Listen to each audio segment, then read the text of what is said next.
요거 볼게요, 요거. 그리고 여러분들이 답안지 봐주세요. 답안지. 이따가 답안지 한번 써볼 겁니다. 우리가 답안지 한번 써볼 거예요. 그러니까 보시고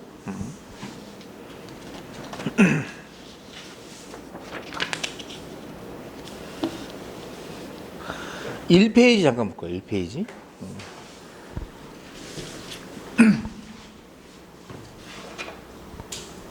어제도 잠깐 얘기 드린 건데 오늘은 좀 그걸 좀 깊게 얘기를 좀 드릴게요. 자, 우리는 지금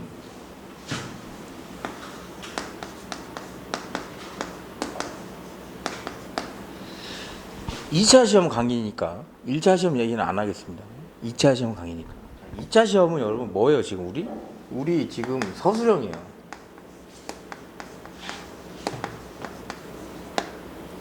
서술형은 뭐냐면 보기가 주어지지 않은 겁니다.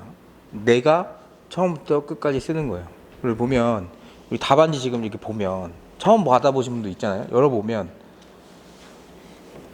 노동법은 적어도 13페이지에서 14페이지는 써야 됩니다. 13, 14쪽이 나와야 돼요.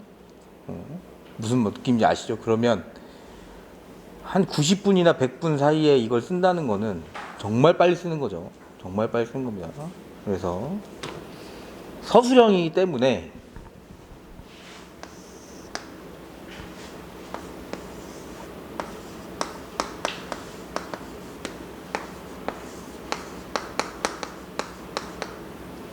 이해와 암기가 다 돼야 됩니다. 더 중요한 건 어디예요? 여기가 훨씬 중요합니다. 왜? 이해되면 쓸 수는 있어요. 분량이 안 나와요. 분량이 안 나올걸? 절대 안 나옵니다. 이해만 해요. 쓰지 않고. 제일 안 좋은 습관이 뭐냐면 인터넷 강의나 실강 들을 때도 제일 안 좋은 사람들이 뭐냐면 수업만 듣는 사람, 눈으로만 공부하는 사람. 안 됩니다. 될 수가 없습니다. 그런 사람은 무조건 어떻게 써야 됩니다. 어떻게 써요? 책 조금씩 보고 쓰는 거 오케이. 근데 웬만하면 책 안 보고 써보는 겁니다. 처음부터 목차도 잡아보고요. 헛소리라도 써보고. 아까 우리 수업했던 거 뭐 통상임금의 신의칙 문제가 나왔다. 어떡하지? 어떻게 쓰지? 이게 아니고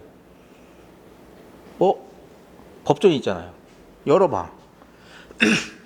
수업했던 애가 보니까 통상임금은 시행령이 있는 것 같아. 찾아요. 찾아서 법규정 적어요. 적다 보니까 거기에 소정근로 대가 내용도 있고 정기적 뭐 계속적 이런 것도 있고 정기성 일률성도 있는 것 같아. 맞아. 그러면서 쓰는 거예요. 그러니까 책 보고 베끼려고 생각하면 절대 안 되고 내가 혼자 써보려고 계속 해야 됩니다. 그러다가 고민하고 50분이 지나갔어요. 만약에 여러분들이 시험을 보게 되면 이따 한번 써볼 건데 보게 되면 시간이 지나갔습니다. 지나갔으면 그리고 나서 고민하고 나서 답안지를 보는 거랑 모르는 거 나왔네 하고 답안지 보는 거랑 완전 다릅니다. 그러니까 우리는 수험생이고 서술형 시험을 보기 때문에 무조건 이해와 암기가 돼야 되는데 뭐에 초점? 암기에 무조건 초점입니다. 이해가 되면 그 다음부터는 암기를 엄청나게 해야 됩니다. 판례 아까 누가 질문하셨던데 이거 외워야 됩니까? 그럼요. 머릿속에서 줄줄줄 나와야 되죠. 줄줄줄. 펜이 한번 딱 찍히면 이 펜이 끊어지지 않아야 돼요. 촥촥촥촥. 그러면 붙어요. 근데 자꾸 펜이 멈칫거리고 이러면 그 위험한 거예요. 그러니까 여러분이 적어도 7월달 정도 됐을 때는 이 모의고사 시험을 볼 때 책을 열어보면 안 돼요. 그때도 책을 열어본다. 합격 확률이 한 70% 떨어진다고 보시면 돼요. 그때 책을 열어보면 안 되지. 내가 책 열어보면 모의고사 점수 높게 나올 수 있지만 그게 시험은 아니잖아요. 우리 시험 때 책 보게 해요? 아니죠. 아닙니다. 그러니까 절대 책을 보면 안 되고 암기를 해야 되는데, 그나마 다행인 건 우리 시험은 기준이 있습니다. 암기를 해야 돼. 우리 법규정 암기하라고 하나요? 아니에요. 우리는 이것만 암기하면 돼요. 판례. 판례를 어떻게 보는지를 생각을 하고 읽으세요. 아까처럼 뭐 봤을 때 인준투표제 같은 거 얘기했을 때 그냥 읽으면 초점이 어디에 둘지 몰라요. 근데 합의 후 그리고 교섭 이전 왜 문제가 돼요? 아니 역으로 따라 올라가 보자고요. 자, 따라 올라가 보니까 노조 대표자한테 단체 협약 체결권을 줘놓고 법에서 교섭 다 해놓고 합의까지 다 해놓은 상황에서 다시 노동조합이 개입해가지고 딴지를 걸면 주나 마나 한 게 되는 거죠. 그죠? 그니까 판례가 그거는 안 된다. 하지만 교섭 들어가기 전에 니네끼리 자유롭게 하는 건 오케이. 왜? 어차피 단체 협약 체결되면 조합원이 받을 거니까 규정을. 그러니까 그런 식으로 왜 이 판례가 나왔을까? 이 판례 포인트는 뭘까를 알아야 되는 겁니다. 자꾸 막 주문자 따다 외우면 요건은 화려하게 알죠. 근데 교수님들이 볼 때 여러분 판례를 당연히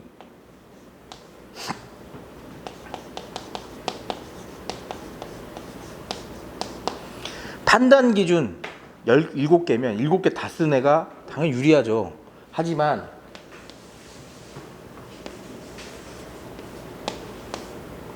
왜 이 판례가 나왔는지를 짚어주고 6개 판단 기준 하나 빼먹은 애가 판단 기준 7개 쓴 애보다 점수 높을걸요.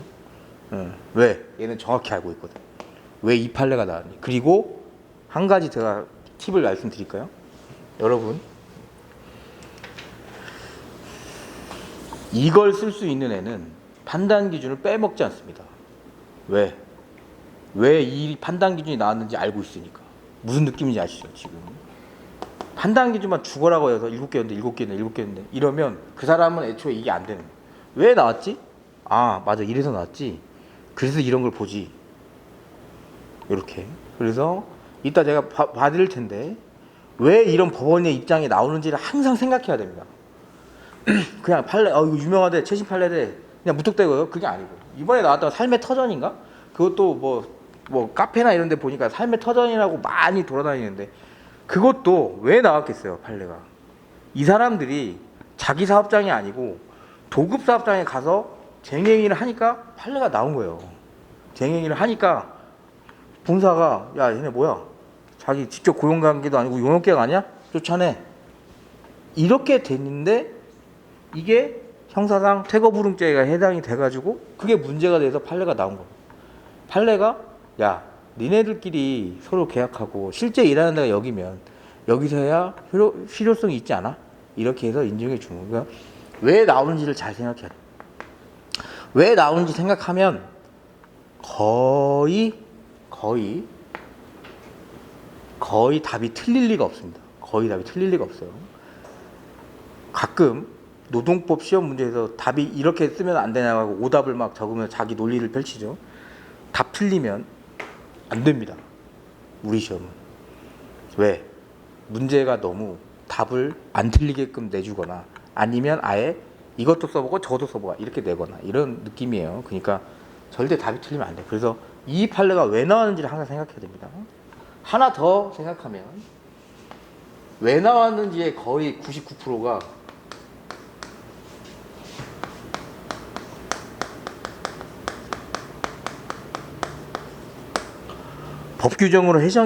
법규정으로 해결이 안 되니까 나온 겁니다.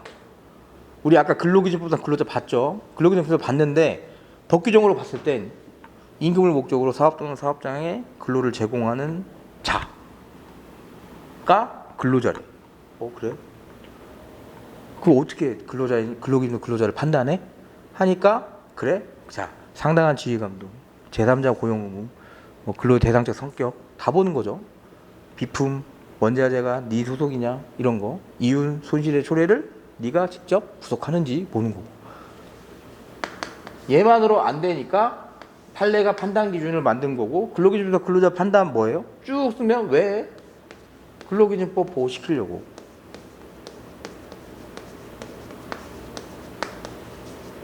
이런 식으로. 그래서 여러분들이 공부할 때 판례 하나 보면 그걸로 끝나는 게 아니고 이거 어디서 문제 냈더라? 이렇게.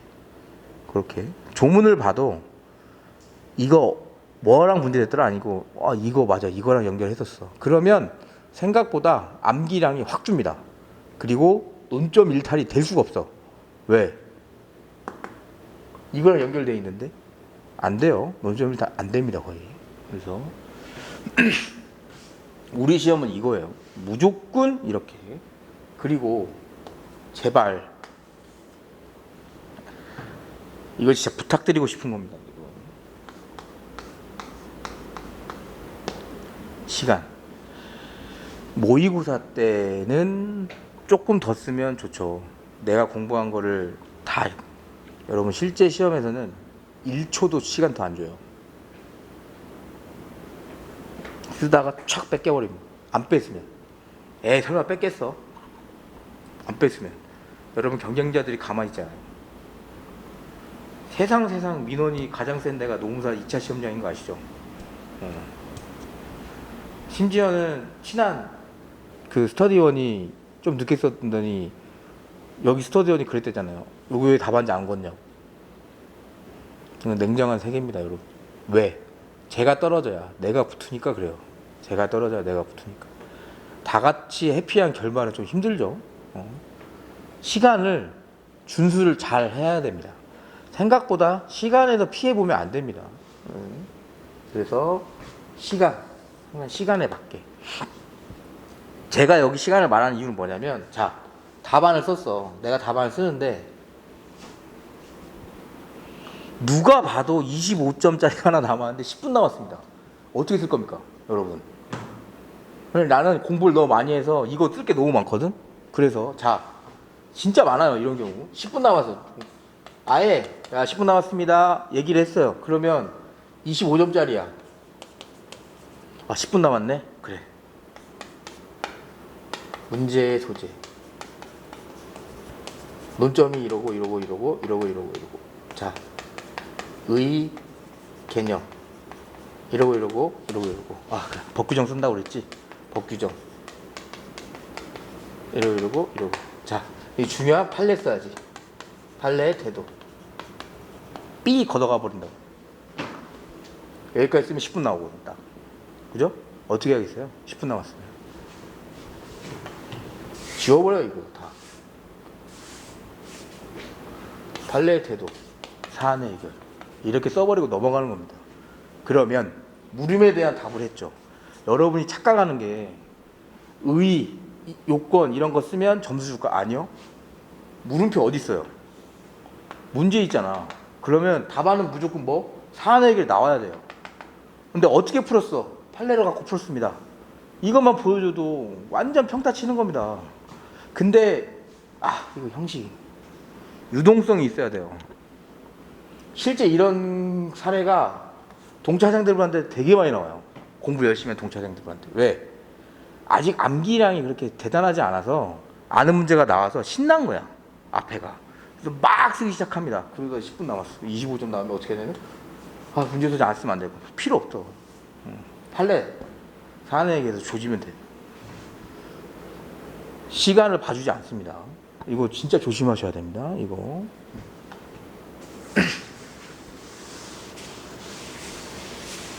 그리고 이건 노동법에 한정된 게 아니고 법 과목에 한정을 해서 좀 말씀드리면,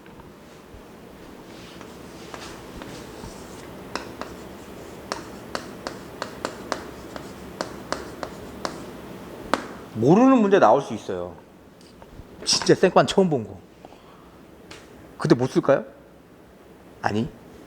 노동법은 다행히 실체법이라 모르는 문제 나와도 법전에 무조건 있습니다. 무조건 있어요. 그러면 법전 찾아서 쓰다 보면 관련된 논점 발생하는 거고.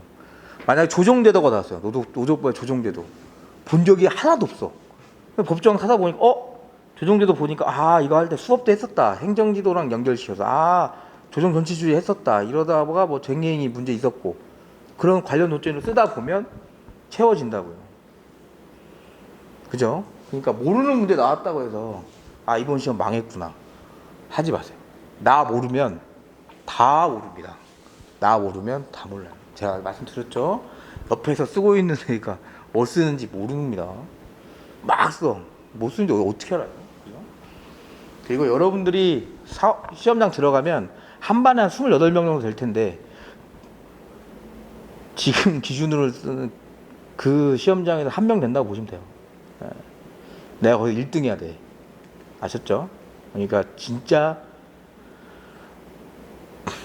그때는 이기적이 돼야 됩니다. 이기적이어야 돼요. 이기적이어야 돼요. 그래서 본인한테 방해되는 건 다 해달라고 하세요. 뭐 에어컨 소리가 크거나 추우면 꺼달라고 하고, 뭐 뒤에서 이거 더운데 뭐 욕하면 그러든지 말든지, 합격하고 미안하다고 하면 되지. 미안합니다. 이렇게. 그러니까 모르는 문제 나와도 절대 당황하면 안 됩니다. 그래서 제가 수업 때 이제 할 건데 판례 보는 법을 일단 해드릴 거예요. 판례 보는 법을 하고 앞으로 판례를 볼 때 항상 그렇게 보세요. 그 다음에 이따가 문제를 한번 풀어볼 겁니다. 문제를 풀어볼 거예요. 어렵지 않은 문제입니다. 어렵지 않은 문제예요. 뒤에 답안 보면 안 돼. 보지 말고 한번 풀어볼 거예요. 그리고 제가 돌아다니면서 봐드릴 겁니다. 돌아다니면서 봐드릴 거니까 나만 볼게요. 나만 볼 테니까 제발 쓰세요. 안 쓰고 펜을 가만히 놓고 이러고 있으면 안 돼. 쓰세요. 한번 써보시는 거예요. 자, 볼게요. 1페이지 보시면 2차 시험을 준비하기 위한 준비를 이제 보시면 우리는 법 규정을 명확하게 작성을 하고 확인을 해야 됩니다. 일단 2차 시험에서 우리는 법전을 주죠. 그러면 법전에 근거 조항이 있는 경우가 100%라고 생각하고 시험을 들어가시면 돼요. 100%예요, 100%. 그래서 그 관련된 쟁점이 파악이 되면 근거법 규정을 찾아서 적는 것이 무조건 중요합니다. 이렇게 하면 안 돼요. 뭐 법규정 썼는데 뭐 노조법 제 2조 1항에서 5호에서 임금을 이렇게 정했다 이렇게 쓰는 게 아니고 조항은 항상 관련된 조항은 풀로 다 써주세요. 풀로 임금이 나왔으면 5호 임금을 그냥 쭉 써는 거예요. 왜? 그것도 정성입니다. 찾아서 쓰는 게. 시간이 있으면 꼭 써주세요. 시간이 없으면 조문으로 날릴 수 있지만 여러분도 그렇죠. 판례가 노조법 16조 1항에 이걸로 끝나는 거 봤나요? 16조 1, 뭐 이렇게 하면서 아까 봤죠. 총회 의결사항으로 규정하고 있다 이런 식으로 하고 걔네도 다 써줘요. 판사들도. 근데 우리가 뭐라고 조문 번호 띡 써주고 그렇게 하면 안 돼요. 그렇게 하면 안 된다. 그래서 항상 기본에 충실한 답안을 해야 돼요. 그래서 2번 보시면 판례를 이해하고 암기해야 된다고 하는데 두 문자를 활용하거나 본인의 방법으로 판례 문구를 암기하는 것이 물론 가장 좋습니다. 하지만 우리가 시험 준비하면서 암기할 판례 양이 많기 때문에 전부 암기하기보다는 이런 식으로 이해를 하고 암기하는 게 여러분들의 시간을 줄이는데 훨씬 이득이에요. 훨씬 이득입니다. 그렇게 밑에 거 3개를 항상 생각을 하세요. 판례 읽을 때 왜 이런 법원의 입장이 나왔을까를 생각하는 겁니다. 왜 이런 판례가 나왔지? 2번은 뭐냐면 얘네가 뭘 중점적으로 보고 있지? 이걸 보는 거예요. 아까 뭐 우리가 하면서 산재 유족 특별 조항 왜 갑자기 그게 이슈가 됐죠? 판례가 뒤에서 판단 기준을 만들어줬죠. 구직자의 희망 여부도 보고 불이익 경우도 보고 단체 협약이 어느 정도 효력이 있었는지도 보고 이행이 되는지도 보고 어떤 말씀이냐면 판례가 판단하는 기준을 여러 개를 내세웠으면 이런 판례가 문제가 될 수 있겠다는 것도 생각을 할 수 있는 거예요. 판단 요소가 많으면 문제 내기 편합니다. 판단 요소가 많으면 문제 내기 편해요. 그래서 법원이 중점적으로 보고 있는 건 판단 기준을 내세웠을 때입니다. 판단 기준. 3번 보세요. 과거나 최근에도 관련된 사안에서 법원이 입장이 내놓은 게 있는지. 아까 재행위 찬반투표 관련해서는 큰 이슈가 있었죠. 조합원의 실질적인 민주적 의사가 확보된 상태에서는 찬반투표를 거치지 않아도 거친 걸로 봤는데 그렇게 되니까 니들끼리 짝짝꿍한 게 발견이 되는 위험성이 있죠. 그래서 최근 판례는 뭐 그거 인정 안 해버린다고요. 안 해버리고 법대로 가자 이렇게 간 겁니다. 그래서 만약에 그런 판례가 있으면 무조건 써주셔야 됩니다. 무조건. 판례의 흐름이 이렇게 변해서 최근 판례는 이렇게 보고 있습니다라는 걸 교수님한테 보여줘야 돼요. 예. 나는 이만큼 이 흐름을 완벽하게 알고 있습니다. 이걸 보여줘야 됩니다. 그러면 무조건 점수 잘 나올 수밖에 없어요. 답안이. 제 사례를 조금 말씀드리면 저는 동차 때, 유예 때, 헌동차 때 다 노동법은 60점 다 넘었어요. 60점이 안 넘은 적이 없어요. 왜? 전 이렇게 했거든요. 모든 문제를. 근데 이렇게 하면 학원 모의고사 점수 안 나옵니다. 왜? 이거 점수 안 나오거든 이런 거. 세세하게 안 보니까. 저는 무조건 흐름에 초점을 맞췄습니다. 판단 기준 다 썼겠죠. 흐름에 초점 맞췄으니까. 하지만 저 무조건 흐름에 초점. 뭐 여기 학설, 뭐 여기 추가 기본 판례에 왜 이 판례가 나왔는지, 문제랑 왜 연결이 되는지, 그래서 해결을 왜 이렇게 해야 되는지까지 썼어요. 그래서 항상 검토를 썼습니다. 판례 밑에. 그래서 이런 문제가 있어서 판례가 이렇게 나왔고 판단 기준을 제시했으니까 앞으로 요거에 대해서 판단 기준 이렇게 하면 이렇게 하겠다. 이런 식으로. 그러면 60점이 안 넘을 수가 없습니다. 왜? 답안 봤을 때 되게 잘 익히거든. 되게 잘 익혀요. 여러분 생각보다 모범답은 잘 안 익혀요. 왜? 왜? 모범답은 책이랑 똑같이 썼잖아. 잘 안 익혀요. 많이 썼으니까. 뭘? 잘 익히는 답안은 목차만으로도 흐름이 쫙 나오는 답안이 되게 잘 익히는 겁니다. 이렇게. 자, 근로기준법상 근로자라고 할게요. 예를 들면 우리 맨 앞에 있으니까. 근데 모범답안 같은 경우에는 근로기준법상 근로자는 쭈쭈쭈 해가지고 판례 막 다 똑같아요. 토시 하나도 틀리지 않고 똑같이 쓰는 애. 막 다 똑같이. 근데 저 같은 경우는 어떻게 쓰냐면 근로기준법상 근로자 서에서 어떻게 쓰냐 근로기준 근로자에 포함이 돼야 근로기준법상 보호를 받고 해당 사안에서는 근로기준법상 근로자가 판단 여부에 대해서 법 규정만으로는 해석이 불가하니까 대법원의 판단 기준에 따라서 판단하도록 하겠다 하고 딱 시작하면 이미 답안에서 이 새끼 다 알는구나 그대로 봅니다. 그럼 판단 기준 잘 안 봐요 생각보다. 설마 이거 틀렸겠어 이러네. 그죠? 판례 똑같이 쓰면 좋죠. 하지만 이 플로우가 되게 중요합니다. 제발. 그래서 절대 이거는 무조건 이해가 돼야 돼요. 이해가 안 되면 절대 못 써요. 그래서 이렇게 노동법 60점 넘으면 웬만하면 붙습니다. 왜냐면 애들이 노동법 60점 잘 못 넘어요. 생각보다. 노동법 다 잘해가지고. 노동법 60점 넘으면 웬만하면 붙어요. 완전 이상한 데서 삐걱거리지 마요. 그래서 걱정하지 마시고 60점 넘을 수 있습니다.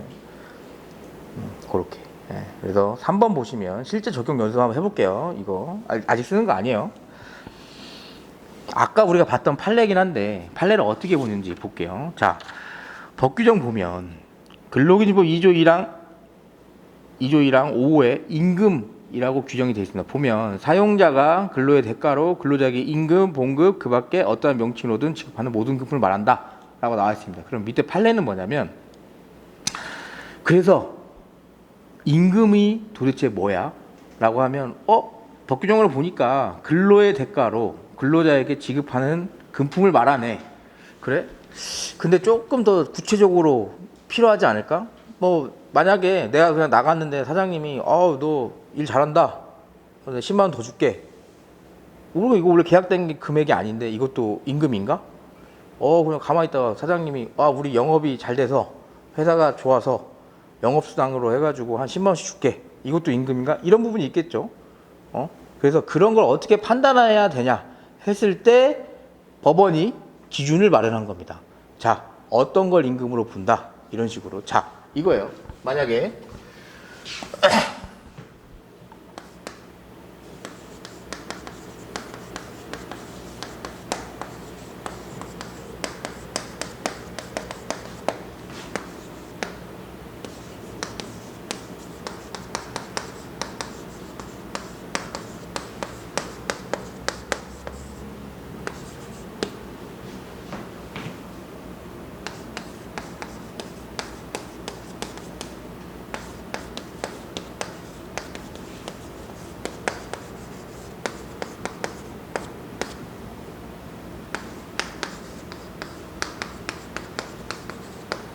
이렇게 있어요. 만약에 월 급여는 250으로 나름 계약을 했고요. 영업수당은 내가 일한 만큼 해서 영업수당 잘 되면 50만 원까지 줍니다. 빵원부터 50만 원까지 할게요. 떡값은 뭐냐면 사용자가 기분 좋으면 한 번씩 돈 주는 거예요. 5에서 10만 원 정도 주는데 이건 언제 줄지 몰라요. 언제 줄지 몰라요. 여기서 임금, 근로기준법 조항으로만 찾을 수 있나요? 아까 봤잖아요. 임금, 근로의 대가로 지급받은 금품이네. 얘는 맞는 것 같아요. 그죠? 얘도 맞는 것 같죠? 내가 일한 만큼 받아가니까. 얘는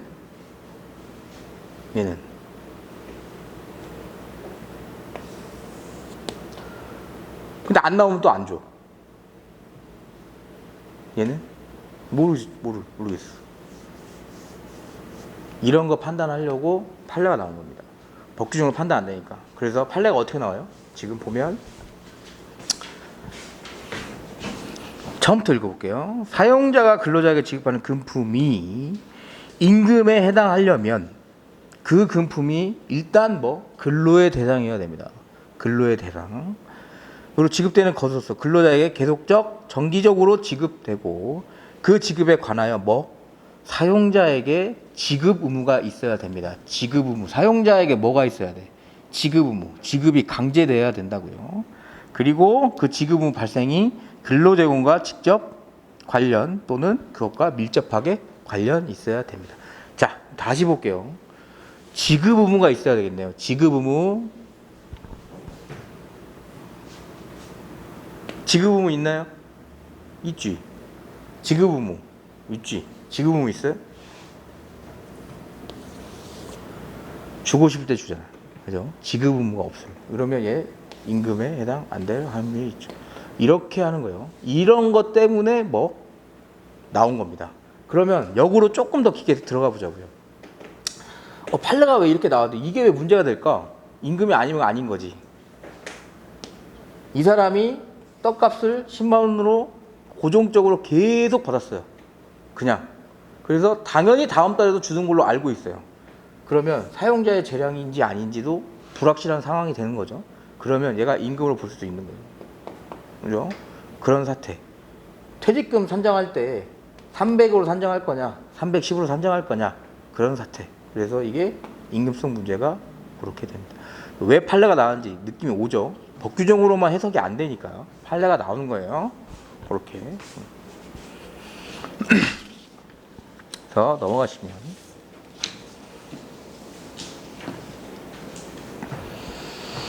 요 판례 볼게요. 요 판례는 아까 거보다 조금 더 디테일하게 써져 있는 겁니다.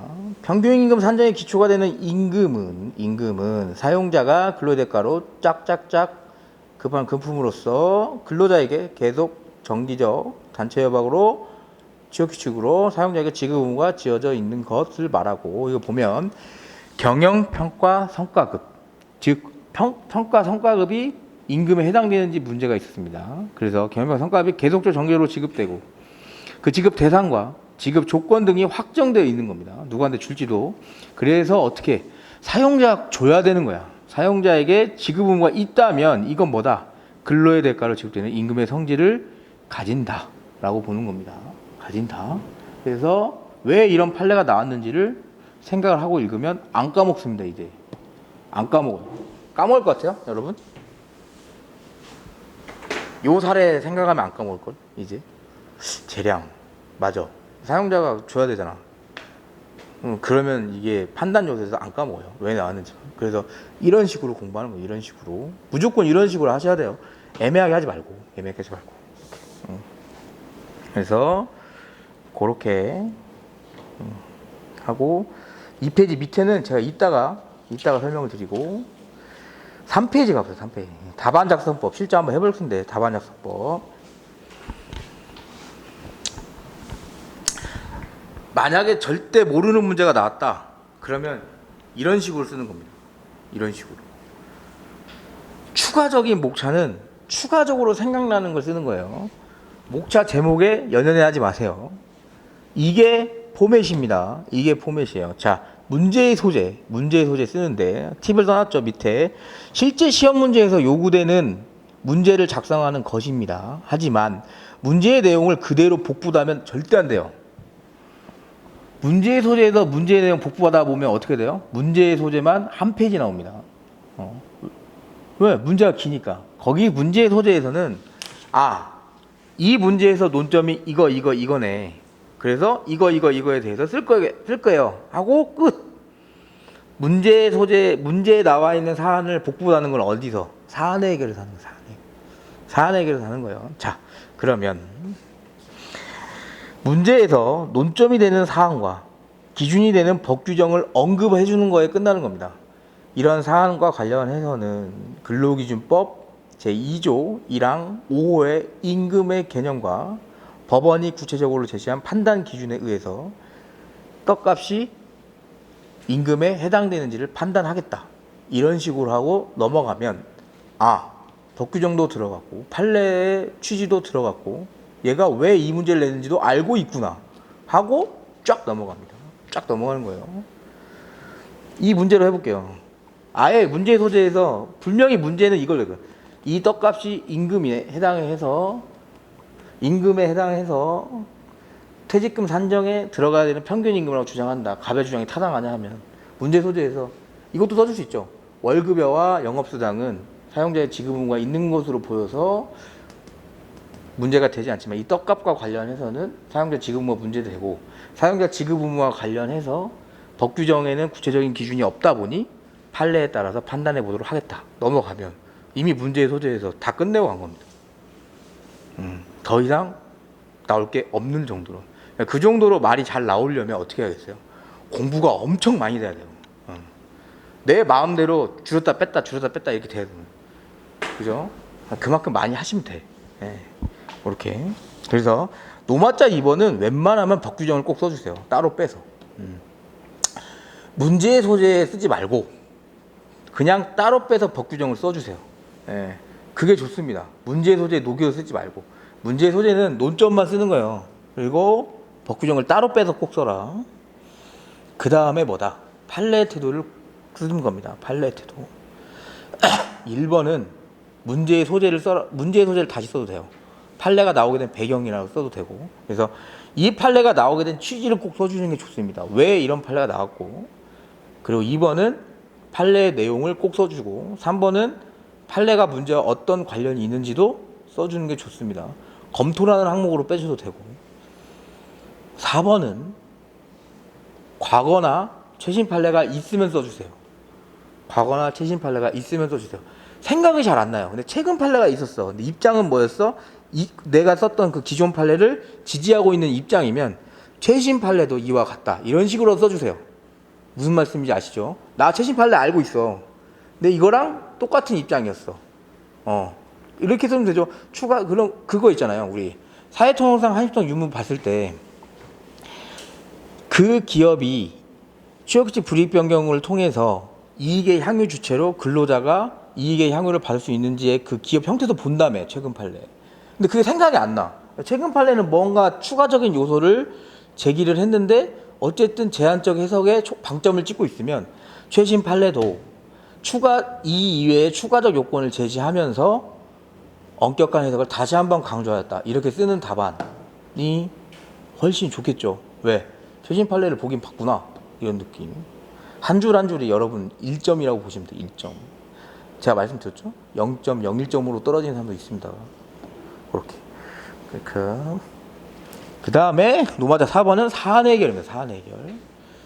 사안 해결은 무조건 판례를 기준으로 목차화하십시오. 판례가 무조건 판단하는 기준을 내세울 줄 겁니다. 그러면 그걸 목차로 빼세요. 사안 해결을. 너무 퉁쳐서 쓰지 마세요. 잘 안 보여요, 생각보다. 그 다음에 2번 보시면 문제의 사례를 각 목차에 그대로 붙여 넣어버리세요.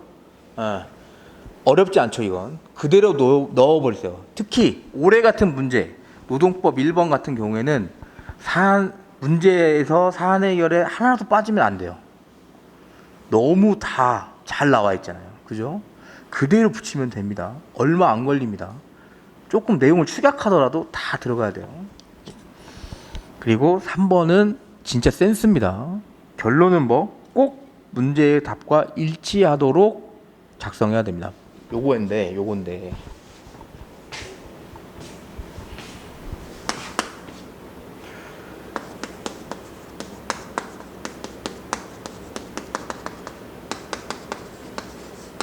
근로기준법상 근로자 여부가 문제가 됐는데, 문제에서는 그래서 갑이 근로기준법상 근로자에 해당하여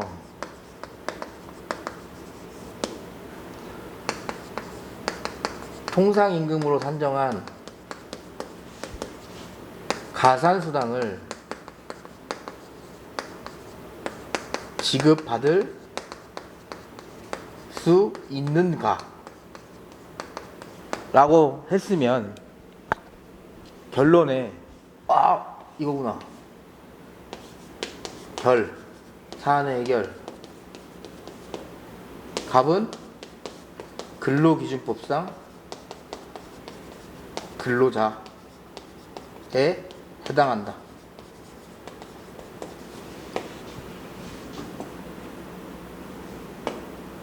맞아요? 틀리진 않는데 아구가 안 맞잖아. 그죠? 마지막은 어떻게 나가야 돼요? 갑은 근로기준보다 근로자에 해당해서 통상임금으로 산정한 가산수당을 지급받을 주체가 된다. 이거까지 나와야 됩니다. 생각보다 이거 실수하는 사람 되게 많았고, 저 시험 때. 저는 이게 괜찮을 줄 알았어. 저는 당연히 그렇게 썼지만 친구들이 이렇게 썼는데 요거 한 1점 차이 나더라고, 거의. 예, 당연한 거죠. 야, 내가 문제를 이렇게 냈는데 내가 문제 이렇게 냈어? 근로기준 해당하는지? 해당해서 이거 받을 수 있냐고 냈지. 물음이 해결이 안 됐습니다, 아직. 근로기준보다 근로자에 해당한다. 받을 수 있어, 없어? 무슨 말인지 알죠? 센스입니다. 항상 모의고사 때 연습하세요. 이거 학원 모의고사는 이렇게 해도 점수 줘요. 틀린 거 아니니까. 근데 이거 제가 봤을 땐 틀렸다고 봐요. 50%밖에 안 맞은 거지. 답이 안 나왔잖아. 그 교수님이 그 정도 유치하지 않을까요? 아니, 왜? 내가 왜? 내가 왜 유치해요? 유치 안 합니다, 그 사람들은. 제가 그때 말씀드렸죠? 교수님은 저희를 완전 핫바지로 보기 때문에 절대 잘못 썼구나, 이렇게. 그렇게 꼭 저렇게. 그래서 넘어가시면 해설 보기 전에 안 어려워. 긴장하지 마시고. 우리 답안 작성법이니까 답안을 작성한 연습을 해보는 거야. 우리 답안 작성 연습을. 그래서 제가 문제 보는 연습부터 같이 해드릴 거예요. 문제 보는 연습 같이 해드릴 테니까, 자, 우리 일단 요거 문제를 한번 읽어보세요. 한 5분 정도 드릴 테니까 문제 한번 읽어보시고.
동영상 들으시는 분도 읽어보세요. 동영상 들으시는 분도 동영상 우리는 계속 있고. 예.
자, 한 번씩 다 보셨죠? 한 번씩 다 보셨죠?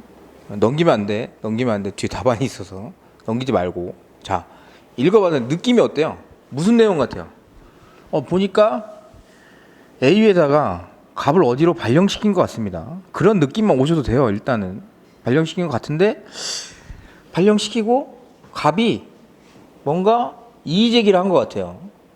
그랬더니 A회사가 내보냈네요. 센스가 있으신 분들은 이미 답은 나왔습니다. 왜?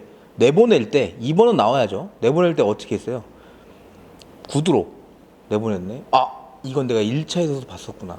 서면통지 위반이구나. 이렇게. 그러니까 1차만 공부해도 발견할 수 있는 논점이 무조건 있는 거예요. 무조건 있는 거예요.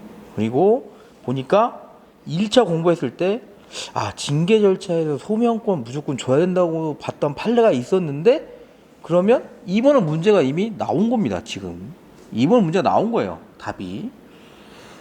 1번은 잘 모르겠습니다. 만약에 1차만 공부를 했어. 내가 처음으로 2차 시험에 들어갔는데 1번 잘 모르겠어요. 어디 보낸 것 같아.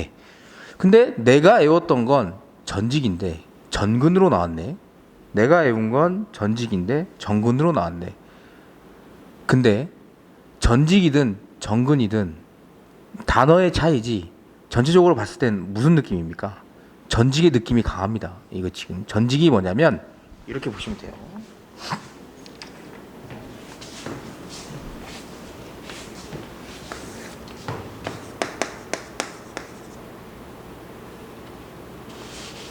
전직은 완전 슈퍼초 A급입니다. 네. 내기 너무 좋아요. 완전. 이번 노동법 1 통상행위처럼 내기 정말 좋아요. 왜? 다 쓸 것 같죠? 하나도 안 틀리게 다 쓸 것 같죠? 아니요. 생각보다 변별력 되게 있을 겁니다. 전직. 누구나 다 쓸 거 아니? 생각보다 변별력 되게 있어요. 이따 보여드릴 거예요.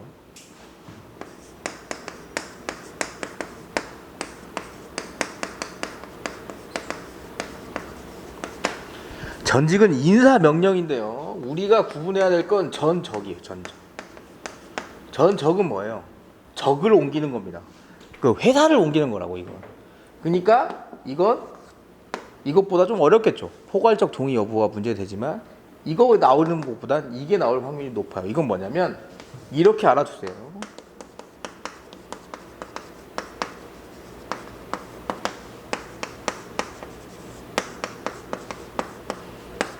같은 계열사에 조금 낮은 그런 업체로 이동하거나 아니면 지역으로 이동하거나 문제가 나오면 무조건 지역 나옵니다.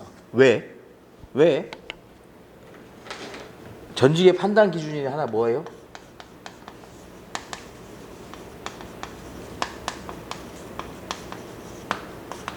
생활상 불이익을 줄 때 거리만큼 좋은 게 없거든요. 네, 그죠? 그래서 거리를 한 겁니다. 그럼 논점을 알았습니다. 전직에 대한 논점을 알았어요. 자, 그럼 제가 전직에 대한 논점을 설명을 해드릴게요. 이따가 전직에 대한 논점 설명하고 이따가 쉬는 시간 끝나고 다시 할 때 1번에 그 목차를 이제 내가 지우겠지? 한번 잡아보는 거예요. 오케이? 잡아보는 거예요. 뒤에 거 보지 말고 안 보는 거고 걷어갈까 다시? 그래야 되나? 자, 전직에 대한 걸 제가 내용을 싹 설명해 줄 겁니다. 그 다음에 뭐 여러분들이 이따 쉬는 시간 끝나고 써보는 거예요. 제가 한 20분 정도 드릴 테니까 써보세요. 꼭 써봐야 돼. 이거 끝나고 도망가면 안 돼. 쉬지 말까? 그 불안한데. 자, 이제 이런 성격이 약간 이렇습니다. 못 도망가게 뭐 가다 놓고 약간 이렇게 하는 무조건 해야 됩니다. 네. 자, 전직 설명해 드릴게요. 전직은 무조건 나온다고 생각하고 공부하는 겁니다. 내기 너무 좋아서 그래요. 일반적으로 전직이라고 하면 아까 저희가 말했습니다. 자, 이걸 깔아놓고 가세요. 회사. 자본주의 사회에서 회사는 누구 겁니까? 사업주 겁니다.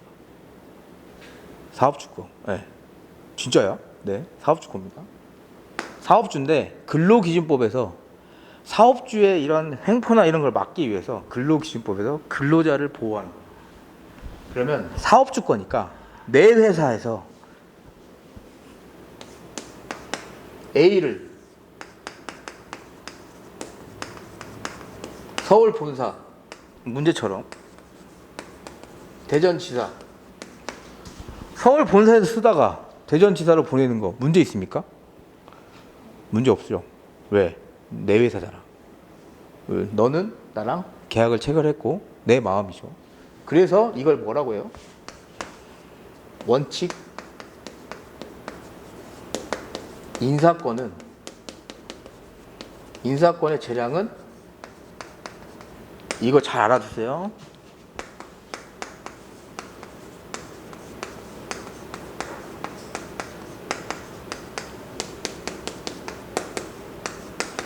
인사권의 재량은 사용자의 고유한 권한입니다. 아까 우리 정리해고 판례에서 봤을 때 뭐라고 했어요? 기업 경영 주체의 고도에 결정된 사항. 표현 되게 멋있죠. 이게 그거예요. 기업이 사용자 거니까 월급도 네가 준잖아. 그리고 네가 쓰는 애니까 일단 인사권의 재량은 사용자의 고유한 권한이야. 근데 만약에 우리가 보는 건 그래, 네 마음대로 할 수 있네. 네 마음대로 할 수 있어. 한데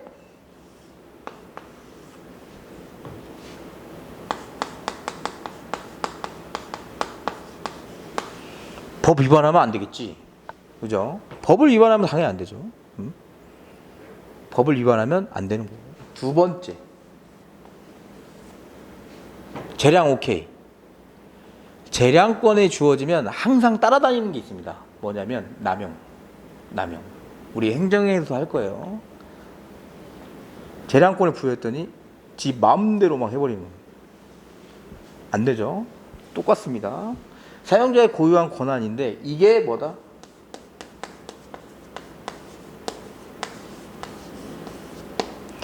권리 남용에 해당되는지를 문제를 삼아요. 그래서 사용자의 고유한 권한인데 법 위반이 되거나 권리 남용에 해당되면 어떻게 하겠다? 전직, 정당성 부정시켜버리겠다는 겁니다. 인사권, 해고, 전부, 조항은 어디로 규결되나요? 진짜 많이 보는 거 근로기준법 제 23조 1항하고 규결이 됩니다. 뭐?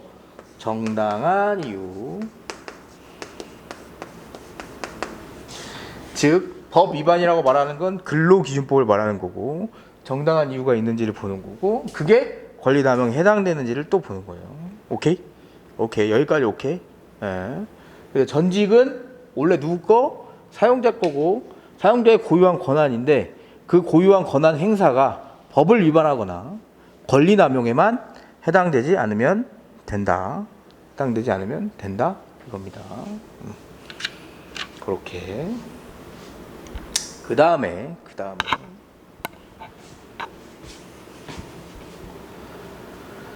회사하고 A하고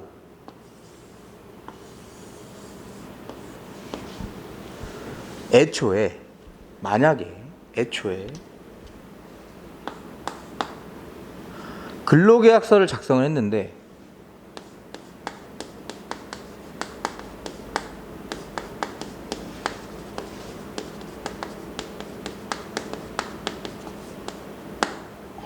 A 본사 서울에서만 근무하게끔 근무 장소가 확정되어 있다면 당연히 동의를 받아야겠죠. 왜? 이거 여부와 상관없이 뭐다? 둘 사이의 근로계약서 안에 이미 근무 장소가 확정돼서 정해졌다면 이 장소를 옮기는 거에 대한 건 계약 내용의 변경입니다. 계약 내용의 변경이기 때문에 근무 장소가 확정돼 있으면 당연히 동의를 받는 거예요. 근데 이 사안으로 가는 건 뭐예요? 당연히 근무 장소가 확정 안 돼 있으니까.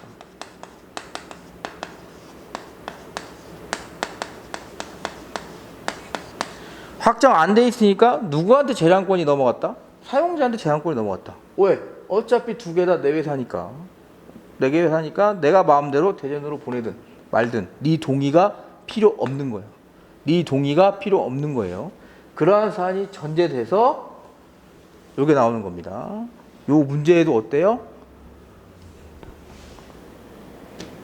두 번째 문단, 첫 번째 줄 어떻게 나왔어요?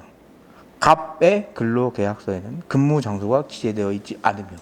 자, 여러분, 요거 변호사 시험 기출입니다. 어떻습니까, 문제? 다 쓸데없는 문구 하나도 없습니다. 무슨 느낌인지 알죠? 교수님들이 바보가 아니에요. 알고 있어요. 논탈이 나올 수가 없습니다. 이거 막 미친 듯이 쓰면 뭐 어떻게 돼요? 바보 되는 거예요, 바보. 다 있어요, 다. 전부 다. 자, 그러면 이미 이 문제는 이걸 깔아두고 나온 문제죠. 그러면 이제 여기만 그래도 보면 되는 거예요. 그렇다고 답안지에 안 써주면 돼요, 안 돼요?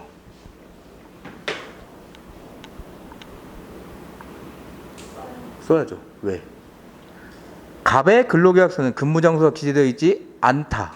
그러면 근로계약서에 기재된 경우에는 동의를 받아야 되지만 사안에서는 갑의 근로계약서는 근무장소가 기재되지 않았기 때문에 동의 없이 A 회사가 인사명령을 할 수 있다. 이렇게 가는 게 더 맞는 말이죠, 지금. 그런 식으로. 그렇게. 그 다음에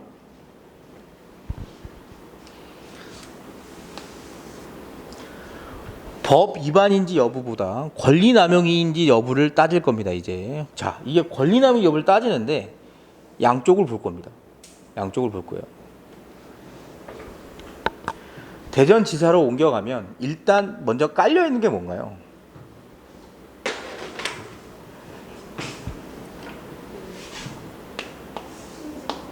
그렇죠. 승진. 문제에 나왔지만 이따 써먹을 거지만 일단 깔려 있는 건 갑이 생활상 불이익이 있죠. 나 서울에서만 살았다며. 밑에 보면 동아리도 있다며. 회장이야, 심지어. 내가 움직이면 안 되죠. 내가 회장인데 동아리 회장인데, 그죠? 생활상 불이익이 무조건 깔려 있고. 근데 A 회사 입장에서는 갑을 옮길 이유가 아예 없나요? 아까 말씀하신 것처럼 승진도 있고요. 그리고 뭐야? 대전에 일했던 애 그만뒀습니다. 빵꾸 난 거예요. 그니까 뭐다? 업무상 필요성도 있는 겁니다. 그거 두 개를 비교하는 겁니다. 자, 비교하는데 70%의 수험생은 이렇게 씁니다. 신불사, 막 이렇게 외울 건데, 신불사. 뭐.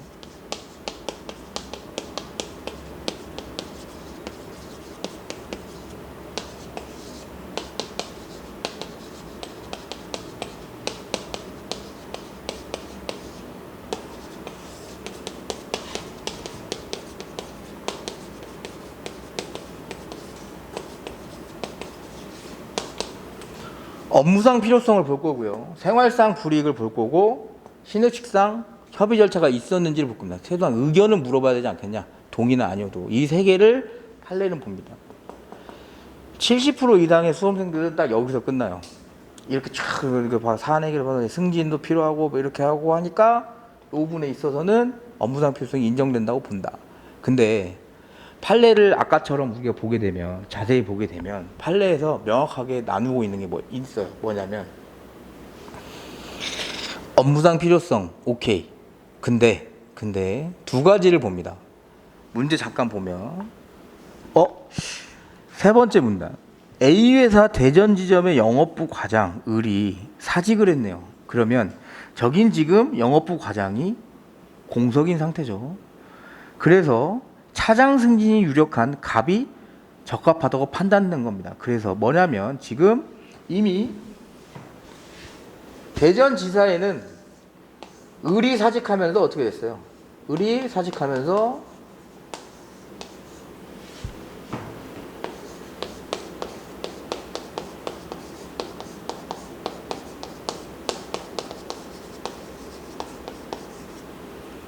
인원 배치의 필요성이 생긴 겁니다. 이 해당 업무를 수행을 해야 할 인원 배치의 필요성이 생긴 거예요. 지금 사정상. 그 다음에 어떻게 되냐면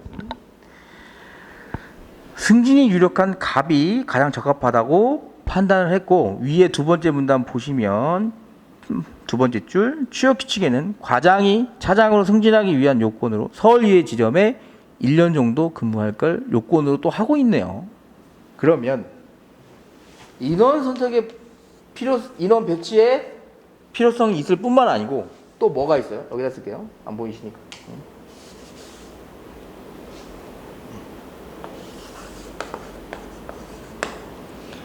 꼭 갑이어야 했냐? 이게 있겠죠. 그걸 인원 선택했습니다. 이제 선택에 합리성이 있는지를 보는 겁니다. 오케이. 그러면 업무상 필요성을 총 두 개로 보네요. 인원 배치의 필요성이 있는지, 꼭 그 사람이 갔어야 했는지를 보는 겁니다. 업무상 필요성은. 그죠? 생활상 필요성은 그 선택된 사람이 일로 대전으로 가면서 서울에서 놓고 와야 되는 게 뭐가 있는지를 보는 거고. 그죠? 신입식상 협의 절차는 동의 안 구하고 갔잖아요. 지금 보면 문제 다 나옵니다. 세 번째 분단 두 번째 줄 보면 갑의 의사는 묻지 않고 갑을 대전지점 영업부 과장으로 명령시켜 버린 겁니다. 그러면 신의식상 협의 절차는 거쳤나요? 거치지 않았나요? 거치지 않았습니다.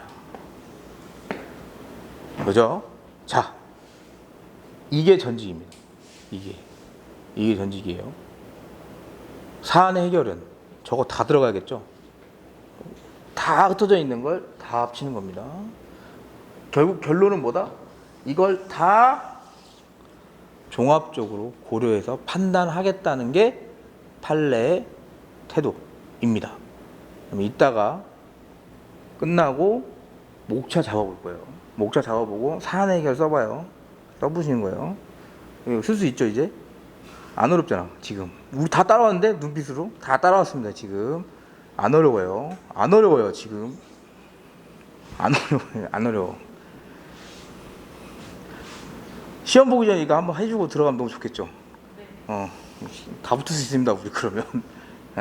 이거 자 그럼 이따 쉬었다가 한번 써볼게요. 밑에 2번 문제도 이런 식으로 할 거예요. 그래서 여러분 오늘 이거 꼭 써봐야 돼요. 그게 답안 작성 특강이라고 해가지고 PDF 파일로 이렇게 하면 작성됩니다. 실전 없으면 필요 없습니다. 그게 무슨 답안 작성 특강이에요. 답안 특강은 내가 써봐야지. 내가 봐주고 그렇게 하는 거니까 그렇게. 조금 쉬었다 갈게요.